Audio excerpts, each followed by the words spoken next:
Welcome to the SMY podcast. I'm your host, Daniel Bader. I hope you're all having a great day. It's report card season. In our last episode, we dived into the nuances of the report card that the Wisconsin Department of Instruction releases about schools. Today, we're talking about student report cards, specifically elementary school report cards, because they're changing. How and why would a report card change? Good question. That's what we'll talk about today. Culturally, we associate report cards with letter grades, A minus, B, etc. Get an A or B and you're doing well. B minus or C, there might be some issues. D's and F's indicate problems. Pretty clear markers, but not very informative, and not really how we assess how elementary students are doing, nor how we, in today's modern education, use report cards at all. Director of Curriculum and Instruction, Christie Gajewski is joining us today to talk about the changes South Milwaukee elementary parents will see in the language on the report cards. And they're not really cards anymore either. Haven't been for a long time, are they? Christie, welcome back to the SMY podcast. Thanks. I'm glad to be here. So tell us, what did we have? What were the report cards before this change? So for the last several years, the report cards haven't been letter grades. So that's not changing. We don't have the A, B, C, D, E, F, A, B, C, D, F on the elementary report cards. That has been the same for several years, where we instead are talking about student goals and growth in terms of exceeds expectations, meets expectations, approaches expectations, and below expectations, or it's something that's just not assessed during that particular grading period. Additionally, what was the report cards used to have were these very lengthy narratives on how your students were doing. And it could be pretty tedious to read it all. And it also made the report card itself very, very long. And what we have tried to do is try to make that a little easier to read for families. I have to say, I said there aren't report cards anymore. I just remembered that when I was in elementary school, first and second grade, and I guess this might date me, but it literally was a card that got sent back and that was filled in again the next semester by the teacher in letter grade form. It was so small that all they could put on there were letters, really. And then I guess you would get parent-teacher conference or whatever and talk about it. So what led to the change this year? Well, part of it is that we've been getting feedback for a couple of years that it was really hard for families and parents to understand what was going on with their kids just through the narratives. And, if we think about the families who speak other languages, it wasn't easily something that we could translate into another language for a primary home language. So we wanted it to be something that was much more clear for the teachers and clear for the students and clear for the families. So the biggest change is that we've tried to align it to our state standards. And you've heard me talk about the state standards and things like that when we've talked about our state report card and things like that. That's one of the things. The Ford exam that we have to take every year assesses kids on their growth on the state standards. And so we're not trying to teach to the test, but those standards are just like any profession has a set of standards, whether it's like building code in the construction industry, education, we have standards that help us provide markers for what kids should know and be able to do at a certain time. And so that's what we're trying to translate onto the report card, is the set of specific skills that kids need to be able to do by the end of a school year, as kind of aligning with the standards. So we're trying to get everything to kind of be in alignment. So we're not necessarily, there's definitely room for the fun stuff still that teachers do and the magic they make happen, especially around the holidays. But there's also specific criteria that we have to follow. And that's what we're trying to put on the report cards, those big overarching skills that we know kids need to be able to grow toward by the end of the school year. And so that's what we're putting on the report card. The biggest change on the report card is that the skills are listed versus a very long narrative, especially in reading, to tell you what they're doing really well and where there are areas for growth. Now it's just the list of skills. And if you'll know if it's an area of growth, if it says approaching or below expectations. And then the teachers will write some comments about some things that kids can do at home to help support the growth in those areas. But that's the biggest change. The biggest change right now is just in reading. We're trying to make sure that is clearly aligned. And then eventually you might see some adjustments and changes in life skills and writing, in speaking and listening. Those things we've all just kind of tried to lay those out so it's very clear what kids are working on. Are we kind of pioneers on this, or are we kind of borrowing this from other districts, or how did this come about? So I think that the South Milwaukee was on this journey when I got here about 4 years ago, but because of the pandemic and a variety of other reasons, this report card just kind of stayed this way for a while. Standards aligned or evidence based reporting is not new. A lot of districts around us are moving toward that, especially at the elementary level. It's a lot easier to explain what kids are growing toward at the elementary level. It gets a little more complicated middle school and high school. So we've continued more traditional grading structures there. And honestly, what the grade means is actually more important than just the letter on the grade itself or the letter on the report card itself. We want to make sure that our teachers understand what goes behind those grades, that it's about learning and growth and not just completing a set of work, a percentage of set of work. So we're working on all those things, and it is not new. A majority of the districts around us have started moving in this direction in the last 7 to 10 years. Okay. And then, so you shared a sample with me, and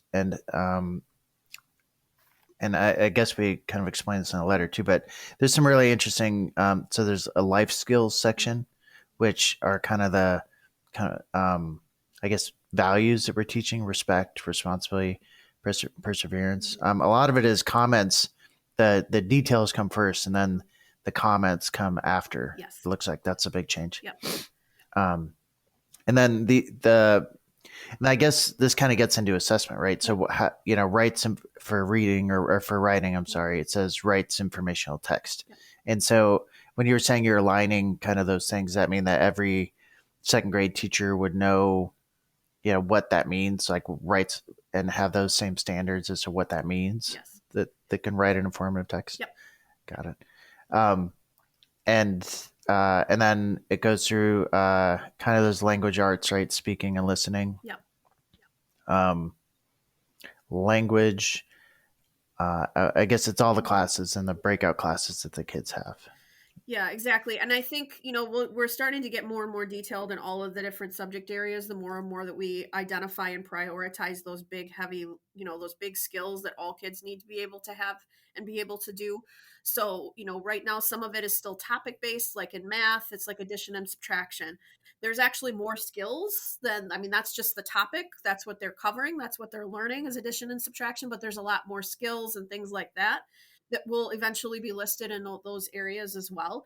But right now, we just started with our reading and reading language arts pieces because we wanted to make sure that we're following suit with the changes at the state level to what's expected for teaching reading and teaching literacy moving forward. So that was why we focused on that area first, to try to make sure we're listing all those skills, that it's very clear.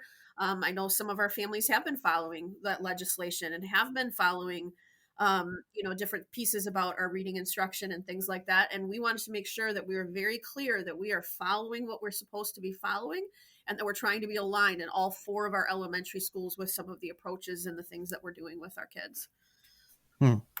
And then, so we've already kind of had parent teacher night, right? Yep. So what happens after a report card comes out, right?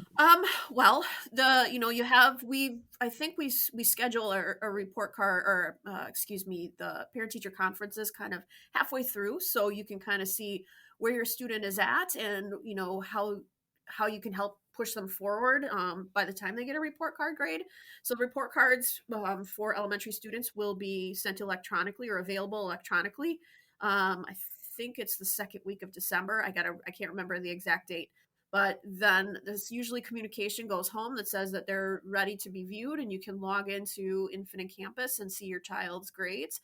And then at any point, if you had questions about that kind of thing, you would connect with your child's teacher just to see how they're doing. And then we just keep going, and we kind of do that again second trimester, and then third trimester they'll get the end of the year report card. Got it. So, yeah. So I guess parents should take away when they read this that it's either time they should have heard a little bit if we're struggling to meet those expectations already, but if they wanted to, this should kind of be another warning sign if it gets home. And one of the key things to understand about the change, especially in reading and literacy, is that a majority of the standards are supposed to be met by the end of the year.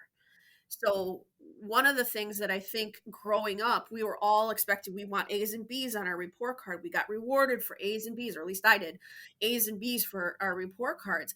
But when we're going through something that is like a year-long process, what's actually good is not necessarily that they're meeting the expectation by the end of the first trimester.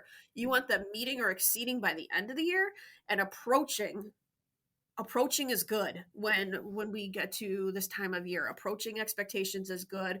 That means they're close, and they just need to continue to practice and do the things that they're doing in class, and they should be able to kind of get over that hump by the end of the school year. So you might see a lot of approaching expectations on your child's report card, and that's actually okay.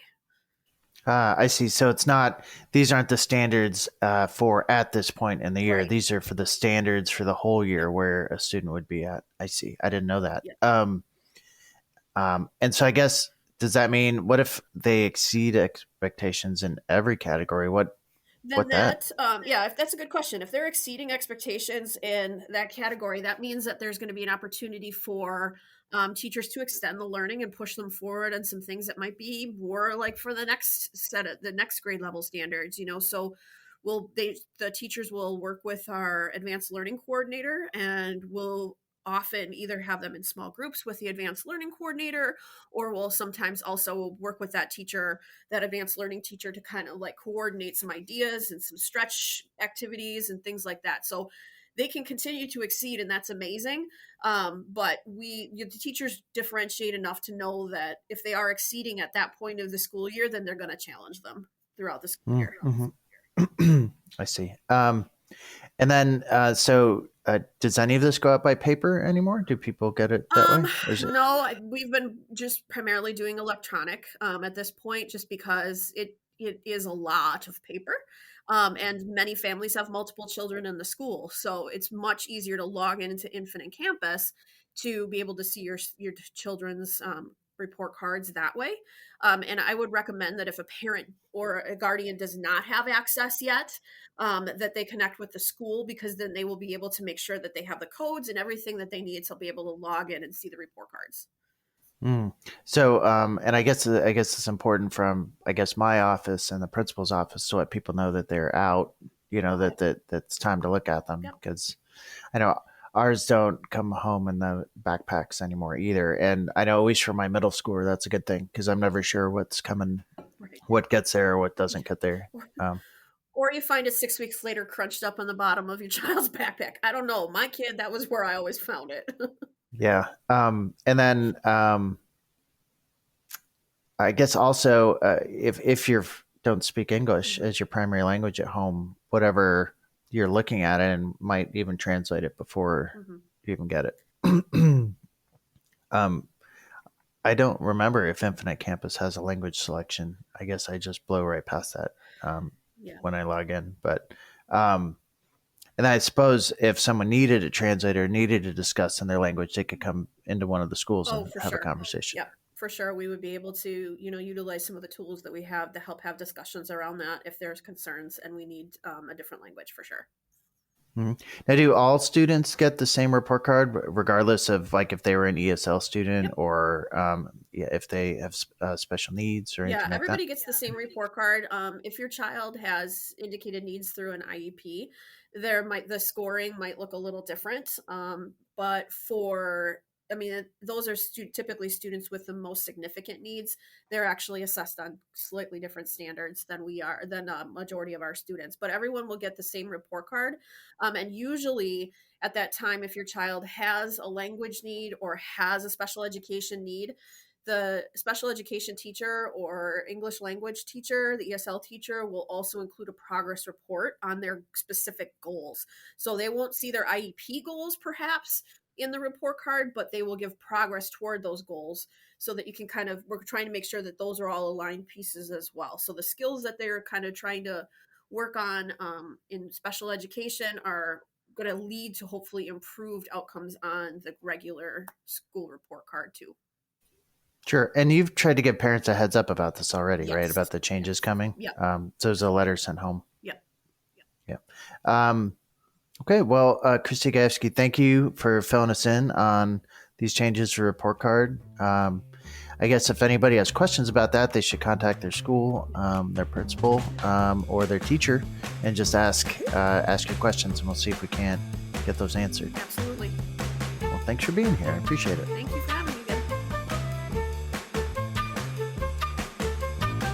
Thanks for listening to this episode of the SMY podcast. I hope you found it interesting. I did. I love the fact that we can see what the core competencies are that we expect our kids to be learning. And that kind of lets us be able to track kind of what the teacher's doing and making sense of the homework. So I hope that was useful. Thanks again for listening, and we will see you next time.